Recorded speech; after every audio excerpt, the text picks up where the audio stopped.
வணக்கம் ரிதி.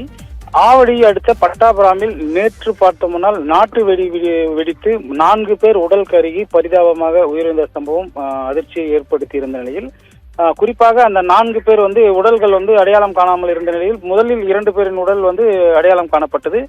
குறிப்பாக திருநின்றவூர் பகுதியை சேர்ந்த யாசின் மற்றும் சுனில் பிரகாஷ் ஆகியோர் உடல் அடையாளம் காணப்பட்ட நிலையில் மீதமுள்ள 2 பேர் உடல் பார்த்தோம்னா அடையாளம் தற்போது காணப்பட்டுள்ளது. இதில் பொன்னேரி அடுத்த ஆரணி பகுதியை சேர்ந்த சுமன் சஞ்சய் என்பது தெரிய வந்துள்ளது. இருவரும் பார்த்தோம்னால் மேலம் அடிக்கும் வேலை செய்து வருவதாகவும் அவர்கள் நாட்டு வெடி வாங்குவதற்காக வந்தபோதுதான் இந்த வெடி விபத்தானது நடைபெற்று இவர்கள் சிக்கி உயிரிழந்த சம்பவம் தற்போது வெளியாகியுள்ளது.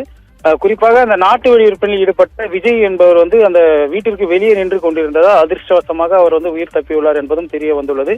அந்த விபத்து ஏற்பட்ட போது விஜய் மற்றும் அவரது நண்பர் இருவரும் அங்கிருந்து தப்பி ஓடி தலைமறைவாகியுள்ளனர். குறிப்பாக விஜய் மற்றும் அவரது நண்பர்களை கைது செய்ய உதவி ஆணையர் கிரி தலைமையில் தனிப்படை அமைத்து தேடப்பட்டு வரும் நிலையில் நாட்டு வெடி விற்பனை செய்து வந்த விஜய் பாண்டிச்சேரியிலிருந்து அந்த நாட்டு வெடிகளை, அதாவது பல்காக ஆர்டராக வாங்கி அந்த நாட்டு வெடியை தரம் பிரித்து ரகரகமாக வெடிகள் தரம் பிரித்து விற்பனை செய்து வந்துள்ளது தற்போது தெரிய வந்துள்ளது. குறிப்பாக அந்த பகுதியை சேர்ந்த 4 பேரும் அந்த பட்டாசு வாங்க சென்ற போது உயிரிழந்த நிலையில் தற்போது விஜய் மற்றும் அவர் நண்பரை காவல்துறை தேடி வரும் நிலையில் விஜய் அவர்களின் தந்தையான ஆறுமுகம் என்பவரை தற்போது கைது செய்து காவல்துறையினர் விசாரணை மேற்கொண்டு வருகின்றனர்.